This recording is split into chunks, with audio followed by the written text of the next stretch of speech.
And so it was that the conflict between the New Canaanites and the Whitelegs was finally resolved. The courier's involvement had tipped the scale, shifting the fragile balance of power. Despite their defeat at Three Marys and the death of their war chief, the Whitelegs were determined to pursue the other New Canaanites. But when they finally tracked down their prey in Colorado, they discovered the tables had been turned. The Whitelegs who survived the New Canaanites' ambushes were hunted down by dead horses before they could reach the safety of the Great Salt Lake. When word of the Whitelegs' diminished numbers reached the 80s tribe, war was declared, and by year's end, the Whitelegs had been wiped out. The Sorrows fought beside Joshua Graham and the dead horses, eradicating the threat the Whitelegs posed to Zion. When the courier and Joshua Graham felled Salt upon Wounds, their victory was celebrated with a great feast.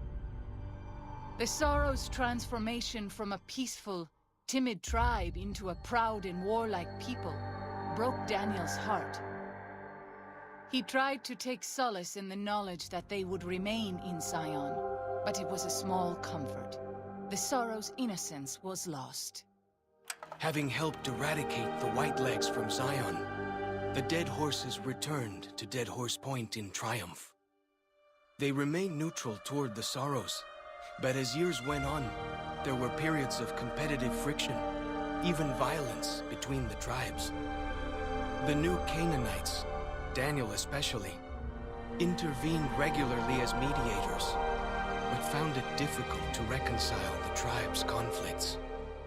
The defeat of the Whitelegs and Zion marked a turning point in the fortunes of the Happy Trails Caravan Company.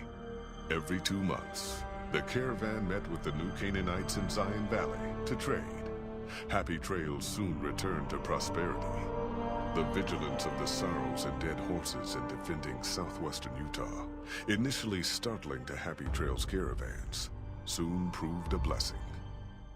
The tribes united against the 80s, driving them back from Highway 50, and thus opening yet another trading route for Happy Trails caravans.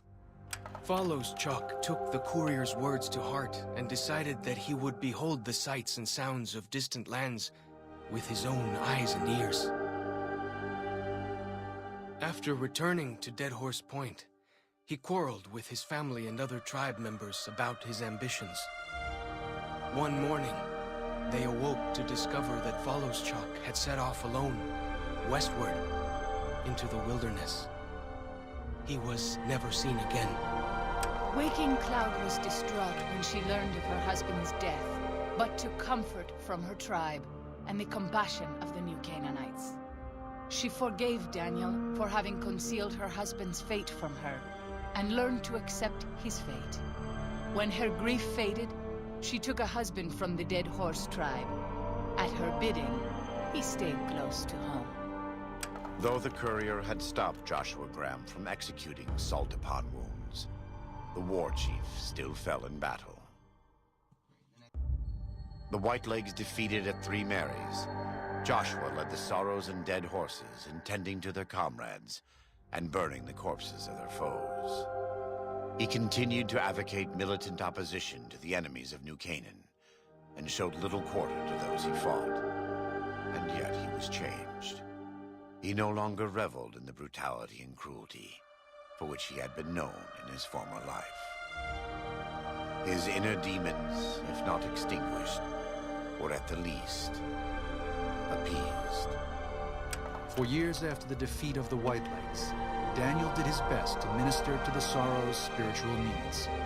Try as he might, he could not hold back the tribe's increasing militancy and reverence of Joshua Graham. Demoralized, he returned to his family in Dead Horse Point. His failures haunted him for the rest of his days.